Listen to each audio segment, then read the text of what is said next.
Imperfectly perfect, imperfectly perfect.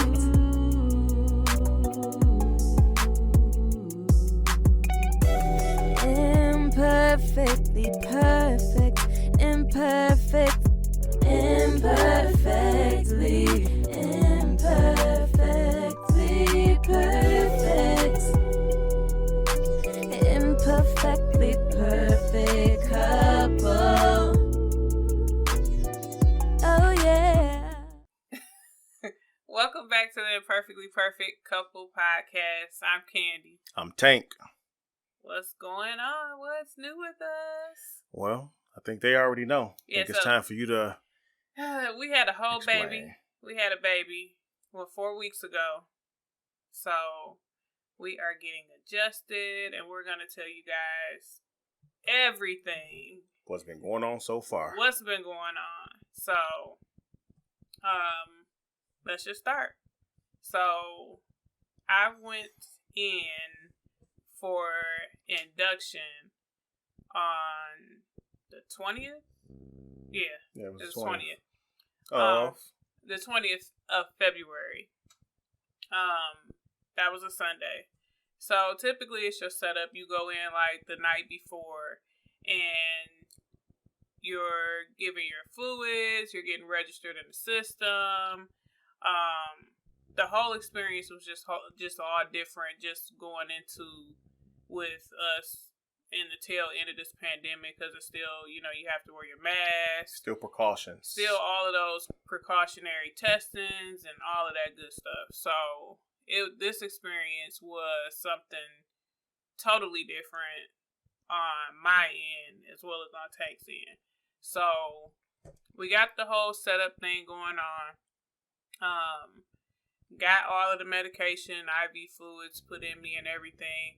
And then I would say we were thinking that the pain wasn't going to be like as intense starting off the bat, but it just seemed like everything just picked up from, what time was that, would you say? Between, say, 2 o'clock. Like by 2 o'clock for sure. 2 a.m. 2 a.m. So this is Monday morning now. Monday morning, the 21st of February. Like, I was in pain. Like, the contractions were coming back to back to back to back.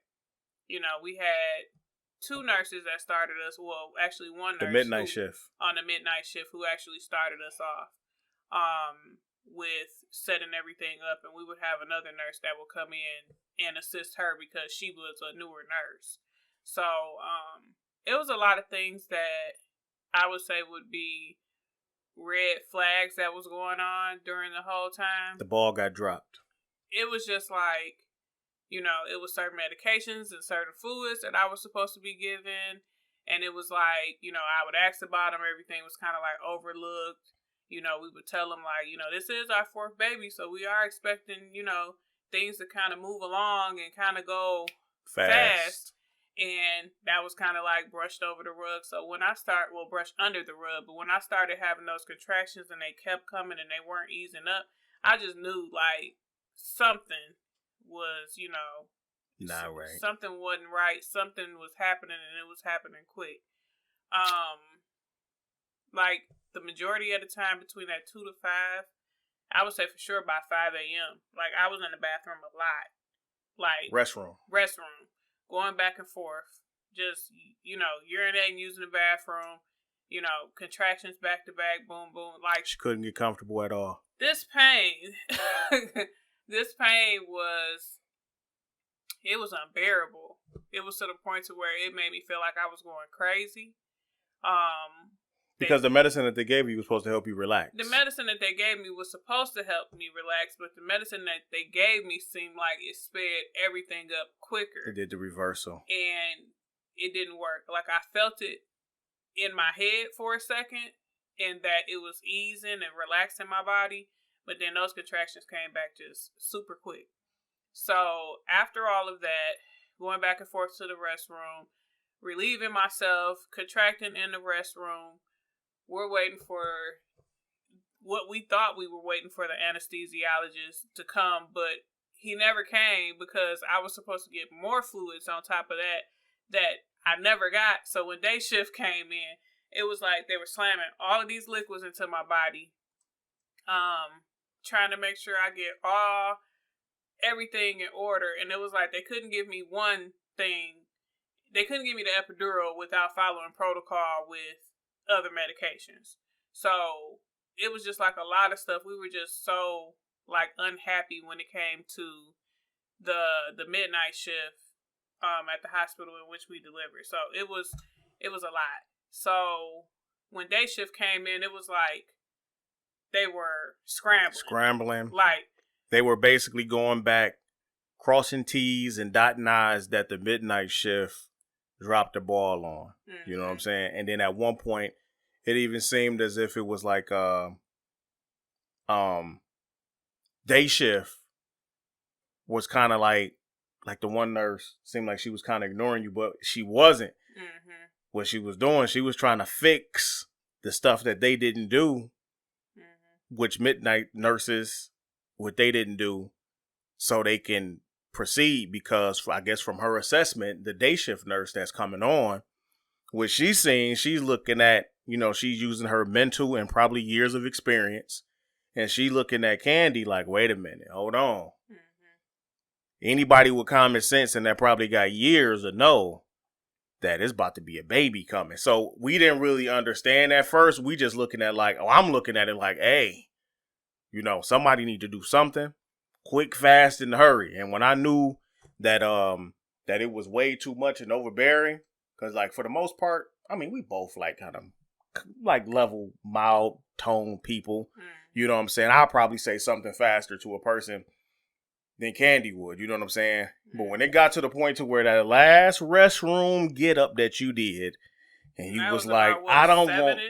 It was like 6:37. It was somewhere up in there. You like, I don't want nobody touching me unless it's the anesthesiologist. This shit hurt. I'm like, damn, I'm about to have to cut up in here. I know I'm about to have to act a fool. So trying to keep her calm or whatever the case. By that point, when I'm because I'm helping her, of course, all this time. So by this time, you know what I'm saying, as we about to leave out of the restroom, we going to the bed, taking her to her bed or whatever the case. And then just to add, Midnights gave my doctor the wrong report. Like they weren't honest about me being in active labor. So that's the come after the fact of what he's saying. So so you can keep going. I'm just adding that in there. So at this point, as I'm walking her out of the restroom, it appeared to be the anesthesiologist, but who was he? What was he? The nurse anesthetist. So he still could give the epidural, So he came in and I'm like, look, man, you just don't know. You're a lifesaver right now. So, but keep in mind, it was still certain things that needed to be done before she even received that. So they trying to hurry up and get fluids and all this other stuff in. So boom. So she finally get that. And she at the point to where she stood up, she like, I gotta use the bathroom. I'm like, damn, again? And by the time the day nurse that was there, that basically was getting the progress going the way how, getting the show on the road the way how it need to be, basically preparing Kandy to have Kaylani. She came around because we was trying to pull Kiera up for us. I don't know why we was trying to pull Kandy. Why was we trying to pull you up? We was trying to straighten you up for something. I don't know what it was. No, I think they was trying to actually hook you all the way up to the epidural because you wasn't hooked all the way up. Because remember, he gave you a dose. He gave you a line and he gave you a dose of whatever. And the dose didn't work. Whatever it was, he shot in there didn't work. So at this point, the nurse was getting ready to, to secure the line and all that stuff. And Kandy wanted to go to the restroom. And the nurse was like, well, just hold on. Just let me just straighten you up 1 second. Let's just do this. So she was like, I can't. I can't. And at that point, when we went to pull her up, I'm like, oh, there go the baby head right there. Like the baby, Kaylani was there. She was there. Then at that point, you want to pick up? Yeah, at that point, because where my mind is at, like, after they put the line in my back to try to get me the epidural, the nurse wanted me to move right then and there. But it was like the contractions were coming. Like, I swear to goodness, when I tell you I may have had, like, these were the strongest. I would say these contractions were strong. Like, I compared labor with Cassidy as being the toughest labor that I had. But I swear, like, this labor here, this was the toughest that I've had in comparison to all four. After they secured the line in my back, I'm having a contraction and the nurse is like, okay, well, we need you to move because I'm like, you know how they have your legs hanging off the bed as they're giving you the epidural. We need you to, move to the side. And I'm like, no. I'm like, I cannot move. I'm having a contraction right now. It was just like everything. Like, it was like I could mentally get into it with how I stayed calm during a lot of the contractions when it came to all of my children. But it was like these contractions were like taking over my mind to where I couldn't focus on anything else but the pain. Now, would you say that happened? You started feeling like that because you were having contractions even before they gave you that. I was feeling like that even before that nurse anesthetist came. Okay, so what about before? What about, did you start feeling like that before or after whatever the medicine that they gave you that night? After the medicine, it seemed like. So what medicine was that? It was Stadol. So it's a narcotic, basically. They give it to you to take the edge. So the Stadol seemed like it intensified everything. Yeah.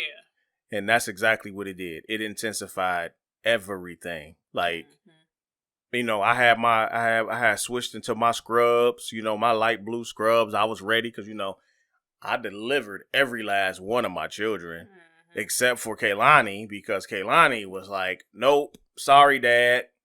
I mean, it was, and then they never hooked the epidural up. So you had her with technically no medicine. No meds at all. Edge of Stadol, maybe. Yeah. But the only thing that I felt like, because by this time, after I told the nurse, going back to that, after I told the nurse, no, I'm not moving, I'm not doing anything, and then once the contraction eased up, because I was only getting 30 seconds, maybe to a minute of not having any type of pain before the next contraction would come. So by that time, I'm like, okay, I can move now. And by the time they turned me over and I guess scooted me back up towards the head of the bed. Come on, me and the nurse? Yeah, you and the nurse. That's when I felt I was like, I have to push. Boo-boo. I have to push. I was like, this baby coming. I have to push. And so by the time they flipped me over, I had that other contraction that had came right after they flipped me over. And I started pushing. Like, they were telling me. Her head was there. They were telling me, oh, no, don't push. And by this time, my doctor wasn't even there. Because like we had said before, like, my doctor was giving the wrong report. She didn't even know I was in active labor.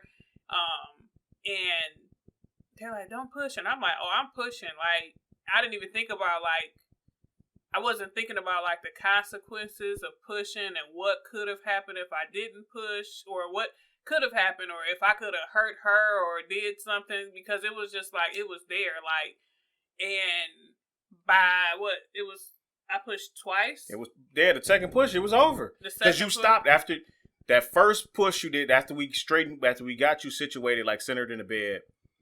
It was, like, kind of a push there.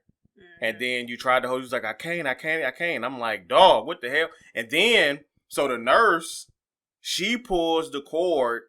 Now I get it. I get it because I've been on that other side. The other side of me for over the past 10 years was the medical field, working in the hospital. So I get it. So I know how that day shift type handoff report type thing is. I get it. You know what I'm saying? You don't have that. Everybody's not necessarily attentive at that point. People are aware, don't get me wrong. People will come, but it's not like as the shift is rolling because it's just starting. So she pulled the cord. Now, anybody know that's especially been on that side. If you hear a cord pull, that's almost like the next thing besides the cold blue, damn near. You know what I'm saying? It's like if it's on your unit, you hear that cord pull, something ain't right. You check it out. But something ain't right. But if you, depending on your unit, if you hear a cord pull, you most definitely need to get your ass down there. You know what I'm saying? And then she pulled the call light out. So that ultimately signals assistance, like something is going on. You know what I'm saying? One nurse opened the door and she's like, yes, what can happen? I'm like, baby. Like they had the day nurse our day shift nurse that was there. They had her in there. Like she came in and saved the day. I'm gonna put it to you like that. Mm-hmm. The one nurse opened the door. She was like kind of lax. I'm like, she need help in here. You know what I'm saying? So then another nurse came in. Another nurse opened the door, which was an older lady that had probably just about as much experience she did. And, you know, they both came in and it was, you know, they got it rolling. And by that time, that's when the second push happened. He was like, I can't, because they had me holding one leg up. And that's when that second push came and boom, she came out. Mm-hmm. It was looking kind of scary because like literally she came out like folded like these. This she was like just folded over, just laying on. I'm like, what? Is she okay? Is she good? Yeah, because that was the scary part too. Like not knowing, you like, what just happened? Yeah. So it's like, you know, I'm like, is she okay? Is she good? Kandy's kind of there, but you could tell like she's exhausted and she's feeling the meds a little bit. And, you know, at that point, you know, they didn't really want her to take her first breath, the baby, because... You know, the meconium, she had a bowel movement. Right. So they were trying to, I guess, clear her airways first before she, you know, inhaled and took that first breath. So how I seen them take her and put her over into, I'm like, is she okay? She was like limp. She was limp noodle-ish. For sure, she was limp noodle-ish. So that was scary. So. And then, you know, after that, you know, things calmed down. You know, they ran tests. She was good, flying colors. I mean, when they basically made their assessments and saying that, you know, she was good, she didn't, you know, swallow anything or whatever the case. I mean, she started crying. I went over there to the little incubator crib thingy, whatever you want to call it. I mean, she's following. She following my voice. Hold on 1 second.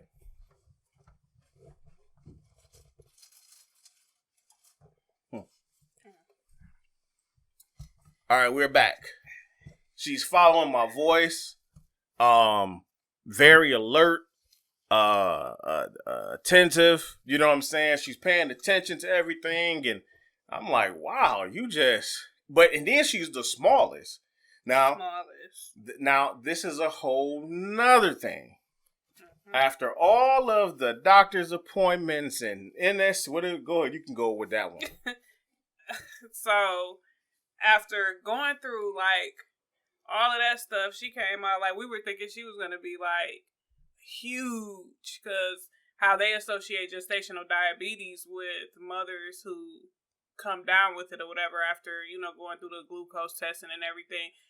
They kept saying Kaylani was measuring big, and so we're like, okay, so how big is she? What's the big? Because with me, my children have always been like 8 pounds, 7 pounds, you know. Shit, I was 9. What was I? 9? 9'4". Big boy. So we were thinking the whole time that she was gonna be like this whopper of a baby. When she was born, she was only 6 pounds 2 ounces. 6'2". So I'm like, all of this and going through all of these finger pricks 3 to 4 times a day and all of these NSTs twice a week. Extra worry. All of this extra worry. And they had me go through all of this just for her to come out average, more so. She was really on the small side for me and what I'm used to. So, it was just really crazy because, you know, that was the question too. Like, after she was born, they were like, well, she's a small side of gestational diabetes. I'm thinking to myself, like, y'all were just saying she kept measuring big. Like, at 34 weeks, 5 pounds, 12 ounces was, like, measuring big. And I'm like, I told y'all from the beginning. So, to be honest, I think, like, I know, like, your doctors have to do, like, precautionary stuff when things come back not normal or within range. But I really think that the specialists on their end, it was a gain for them to get the extra insurance money just basically at the end of the day. Because, like, me being off by testing just by one unit only, and then you label it gestational diabetes, you could have had me like testing or pricking myself just to see over a time period, just to see if my numbers were going to come back normal versus just laboring me. I think it was a money grab. Or just labeling just gestational diabetes. It was a money grab, especially coming off of that pandemic. Mm-hmm. It's a lot of units in hospitals that that didn't really that lost a lot of money. Mm-hmm. You know what I'm saying? But I believe it's a money grab. That's what I thought it was. That's just me and my personal take on it. It's a way for them to recoup a lot of lost money. Mm-hmm. But thus far, I mean, now we home. Yeah, now we home. So, it was up in the air, like, just with the pandemic, like what we were gonna do and if we were gonna, have visitors over right away and how we were gonna treat each situation or whatever. So what we decided was the people that had been around us more and we had been in our presence more, those were the ones that we were going to allow to visit or to, see the baby. So, which was his mother and my mom and dad. So pretty much the grandparents. So the grandparents are the only ones that really have access to see her, So I know my parents had came over the day after we got home from the hospital. We stayed there like, 3.5 days? And my back. Oh. Man, it felt like my spine twisted on whatever type of thing that they upgraded for me to lay on. It was terrible. It was like one of those pushback recliners, but like what they had in the past was pull out like it was a chair and it pulled out and you lift up the middle and it was supported all the way through. This thing here was just, oh man, it was ridiculous. Like my back to this day is still messed up. So you're talking about almost a month later, my back is still going through. It's still going through it. That's why I'm moving now, because on this side, it's hard me sitting. You know what I'm saying? This is our first podcast, official podcast within months. Mm-hmm. So months. Yeah, but so now we home. Yep. Other children. Very excited. Oh my goodness. They couldn't get enough of her. Still can't. They some of them kind of shy away though. Like, Gabe, he'll come peep in, peep out. Can I hold her? And that's Big Brother. Big Brother, and then Big Little Sister, which is the youngest. That's Callie. Callie, she is more so. She kind of peeps in and peeps out. But Cassidy, which is our oldest daughter, that's the mama. She's my backup. Like, okay, watch her while I go shower, or can you hold her for a second? Or, hey, Mom, I didn't get to change her, so right. When am I going to change her? That was just like last night, which I know for sure she probably going to remind us on that. I know. She going to remind us on the burping. I need to burp her. So, she's been home. We've been getting adjusted. It's been a lot. Just with trying to regulate sleep and it's been a challenge. And I'm nursing. It's been a challenge. So, nursing is a whole nother different aspect of things because it's like, in order for them to feed her, it has to come from me. So if I'm not giving the breast to her exclusively, basically. Mm-hmm. So it's not a thing to where it's like, oh, we got some formula on deck and we just gonna get up and shake a bottle and give it to her. No, it's not. We decided to go the other method. There's too much stuff going on with the formula right now, especially here in Michigan. So a lot of recalls. And so I breastfed all of my children up to a certain point. But with this one, really, we were like, okay, like, we got to keep it going just because of the scares behind that. So, they all enjoy feeding her. They, for the most part, Cassidy can almost change a diaper by herself now. So it's just me watching her and, making sure she's being extra careful and gentle. Right. We all kind of participate, cleaning her and bathing her and all of that stuff. So, she's been a joy to. She's been hard though. Us getting adjusted. And thank you all, you know what I'm saying, for all of the congratulations and all of the gifts. Likes and gifts. And we still getting gifts. We just got a gift today, you know what I'm saying? And, you know, most definitely, we do most definitely appreciate it all. Thank you for sure. Mm-hmm. You know, so from my family to yours, thank you all. It sounds like Christmas. Yeah. Hey, well, you know what it is, you know. Every day should feel like Christmas, you know. But yeah, you know, so and the pictures that we did share, you know, and you know, just the comments and compliments, and once again, like I could say, just the congratulations. Mm-hmm. Thank you all. And I appreciate those that have been supportive, because, you know, just my little small circle of friends that I have been checking in on me. Hey, how you doing? What's going on? You know, that is much appreciated. They respect my sleep when I'm tired, you know, and I really, you know, that's something really that a new mother getting back into it after what? Oh, it'll be 5 years in October of us having a baby in the house. So it's like all of that space is respected, you know, nothing but good energy. So we appreciate that. And getting back in the swing of things with our podcast. Yes. Connecting with our supporters. Mm-hmm. And as always, the emails are always open at imperfectlyperfectcouple@gmail.com. That's right. So feel free to send any questions or any topics.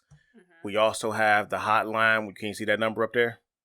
1-844-UVENT 1-844-968-8368. That is it right there. So I can't remember that. I can barely remember what day it is now. I think I'm gonna tighten that up. You know what? But in the meantime, in between time, we're gonna take a little quick one. We'll be right back.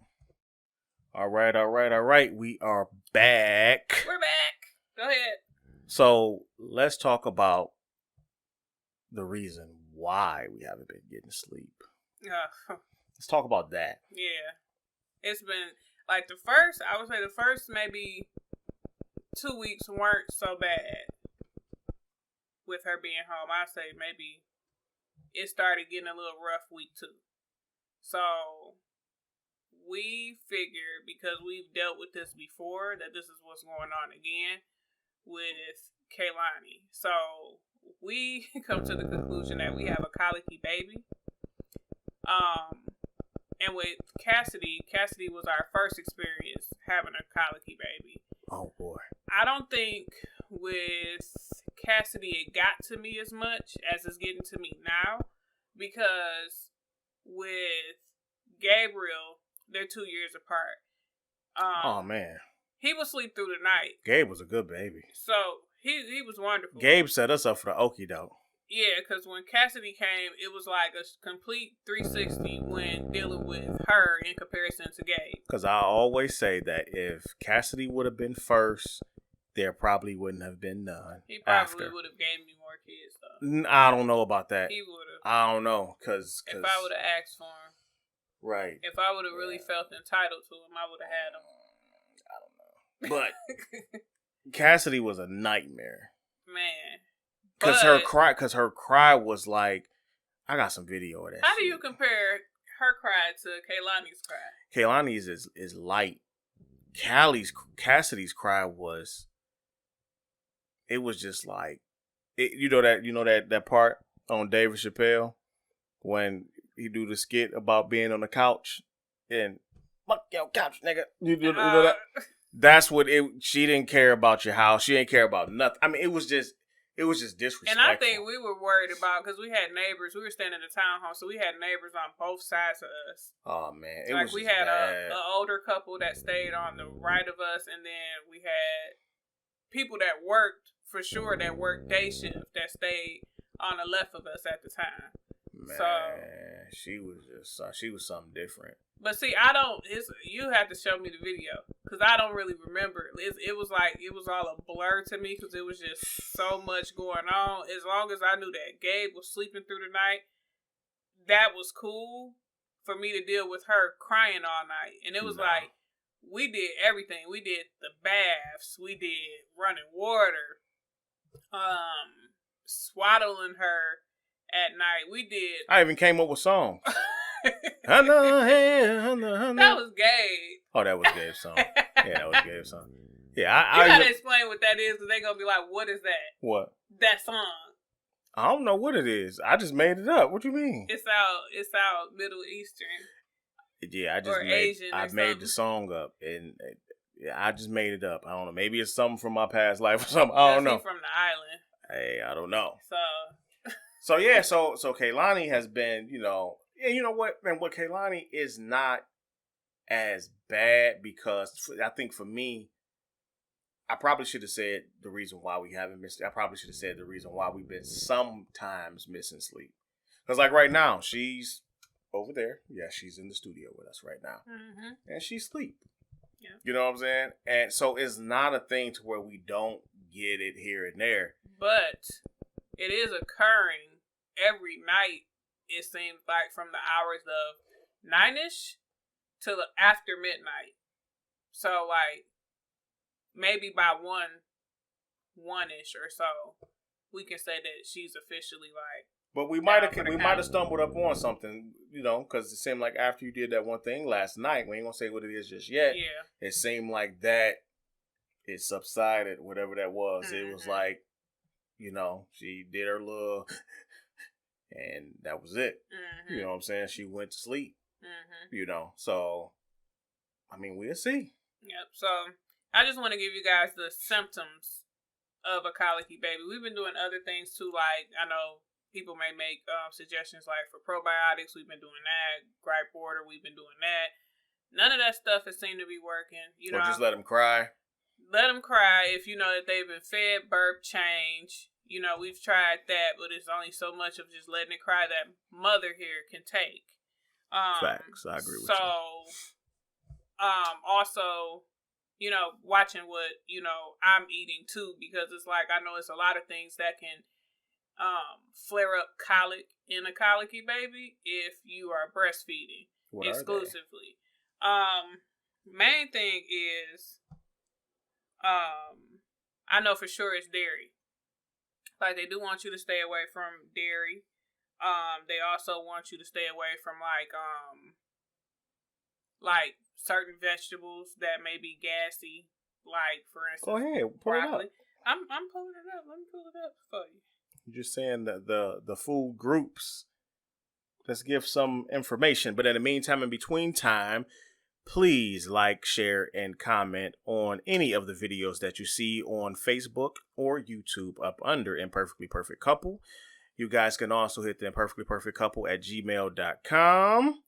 Also, we have the hotline if you just want to get whatever it is off your chest. You can call 1-844-YOUVENT, 1-844-YOUVENT, 1-844-968-8368. Call us in and get that all off your chest, because don't hold it in, because you might just explode. Now, what you got?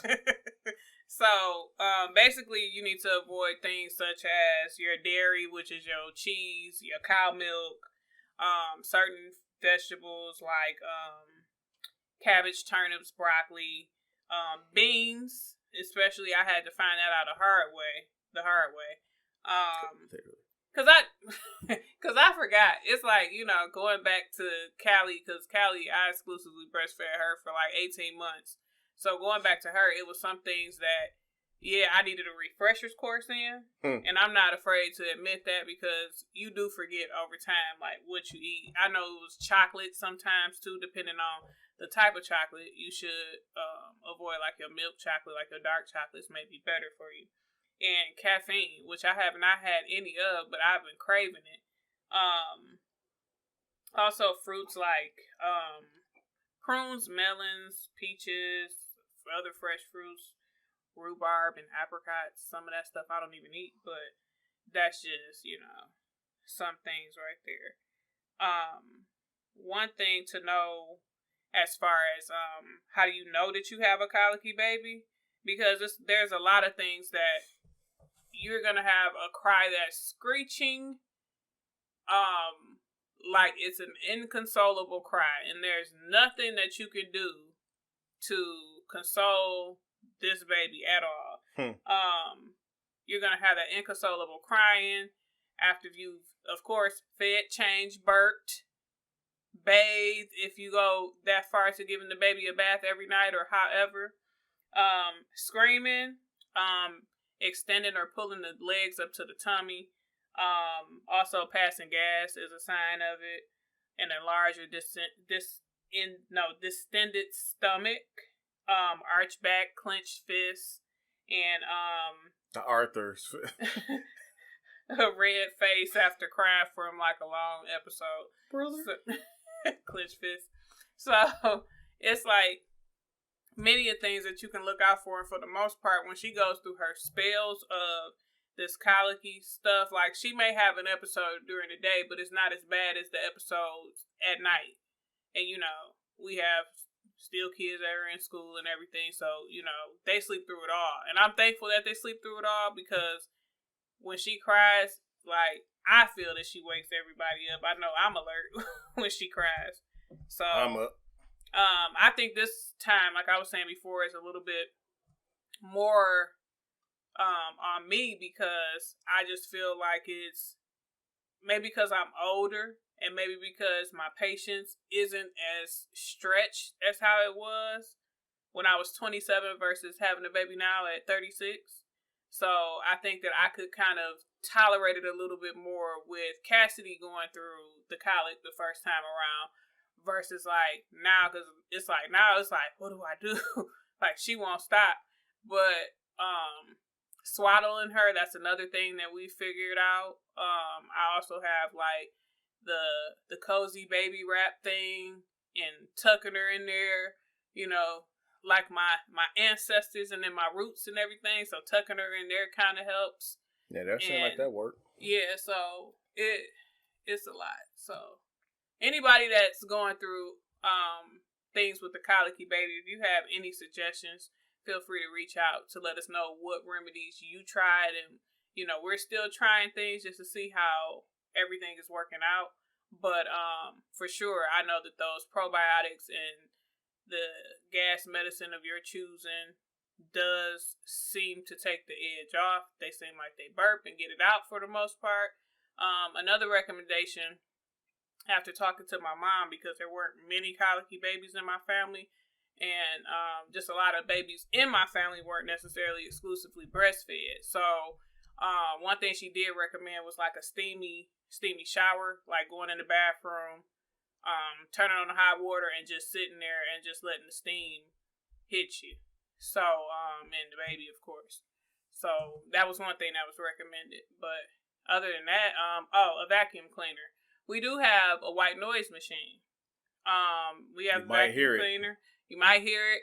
But we tried all of that yesterday or early this morning, and none of that stuff worked. So we've been trial and error. So any recommendations out there, we will take them and try them.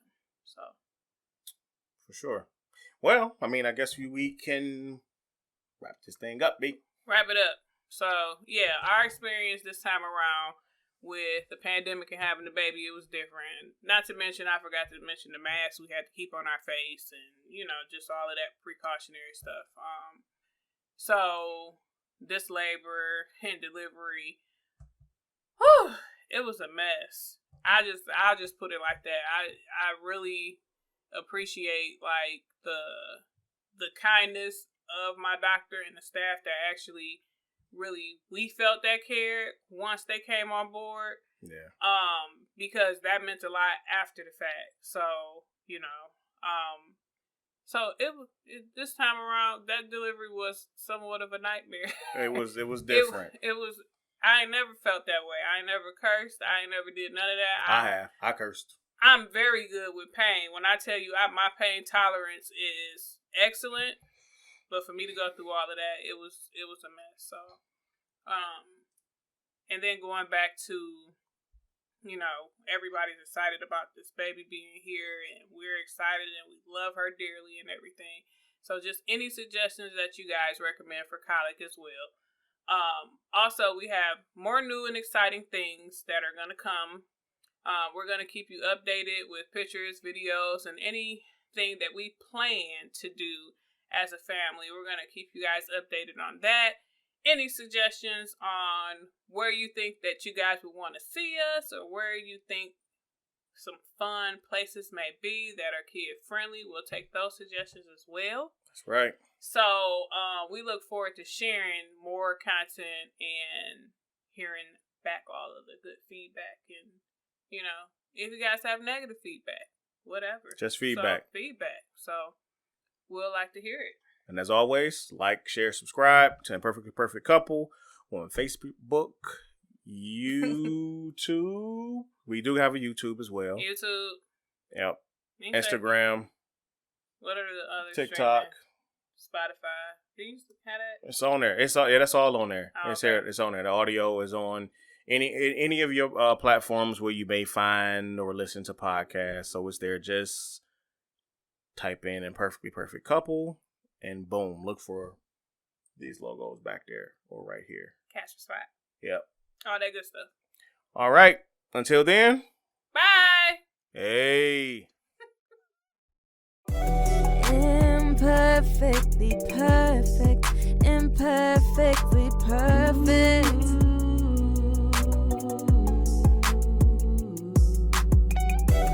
Imperfectly perfect.